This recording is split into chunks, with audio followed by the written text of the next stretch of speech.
Vous voyez, monsieur le comte, toutes les corvées, ça durait depuis trop longtemps.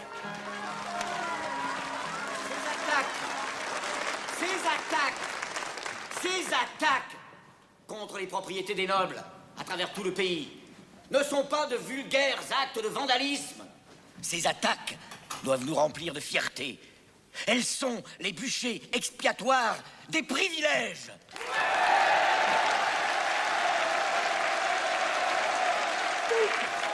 Dites au peuple que vous reconnaissez l'injustice de ses droits acquis dans des temps de ténèbres et d'ignorance.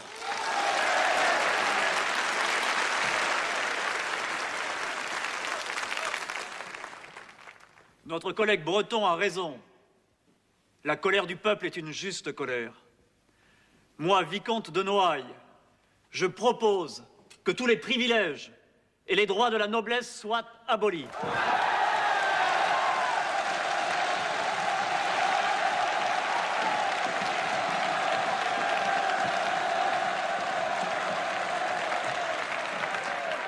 Moi, comte de Beauharnais, je propose que désormais les emplois soient ouverts à tous, nobles et roturiers.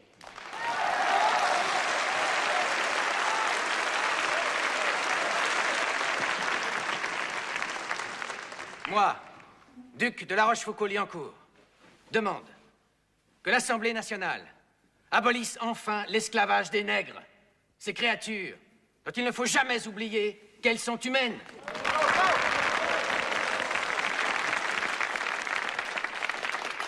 Moi, évêque de Nancy, je renonce au bien que l'Église s'est approprié injustement depuis trop longtemps.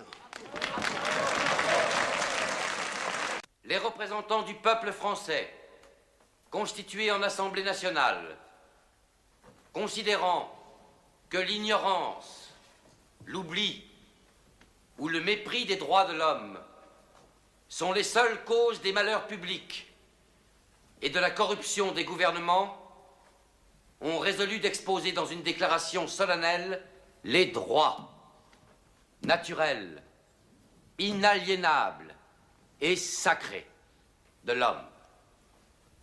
Je vous demande de vous lever, messieurs.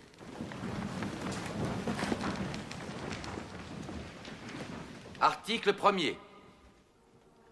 Les hommes naissent et demeurent libres et égaux en droit. Les distinctions sociales ne peuvent être fondées que sur l'utilité commune.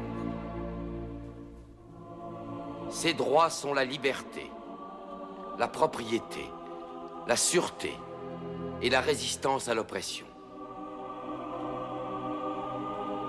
Le principe de toute souveraineté réside essentiellement dans la nation. La loi n'a le droit de défendre que les activités nuisibles à la société. Tout ce qui n'est pas défendu par la loi ne peut être empêché. La loi est l'expression de la volonté générale. Tous les citoyens étant égaux à ses yeux, sont également admissibles à toute dignité, place et emploi public. Nul homme ne peut être accusé, arrêté, ni détenu que dans les cas déterminés par la loi. Tout homme est présumé innocent jusqu'à ce qu'il ait été déclaré coupable. Nul ne doit être inquiété pour ses opinions, même religieuses. La libre communication des pensées et des opinions est un des droits les plus précieux de l'homme. Tout citoyen peut donc parler, écrire, imprimer librement, sauf à répondre de l'abus de cette liberté dans les cas déterminés par la loi. La garantie des droits de l'homme et du citoyen nécessite une force publique. Cette force est donc constituée pour l'avantage de tous. La propriété étant un droit inviolable et sacré, nul ne peut en être privé, si ce n'est lorsque la nécessité publique, légalement constatée, l'exige évidemment.